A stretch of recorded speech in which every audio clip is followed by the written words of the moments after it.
Hello. তো অনেকদিন ধরে দেখছি সোশ্যাল মিডিয়াতে সবাই আন্দোলন করছে, যে যেভাবে পারতেছে আন্দোলনে নেমে যাচ্ছে। সবাই সবার দাবি পূরণের জন্য আন্দোলন করছে। তো আমিও কিন্তু এই দেশের নাগরিক। সো আমারও আন্দোলন করার অধিকার আছে, আমারও এখন স্বাধীনতা আছে, বাক স্বাধীনতা আছে।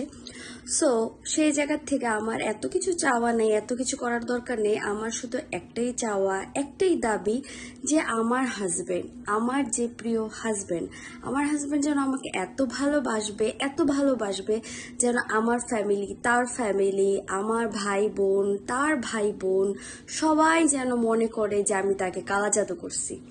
আমি চাই আমার জামাই আমাকে এতটুকু ভালোবাসুক যে সবাই যেন মনে করে যে না, ওর বউ ওকে কালা জাদু করছে। আমি সেই কালা জাদু করে যে ভালোবাসা স্বামীর থেকে পাওয়া যায়, আমি সেই স্বামীর থেকে সেই ভালোবাসাটা পাই। আর আমি এটার জন্যই আন্দোলন করতে চাই, এটার জন্যই আওয়াজ তুলতে চাই। সো আমার কিন্তু খুবই সিম্পল একটা চাওয়া, তাই না?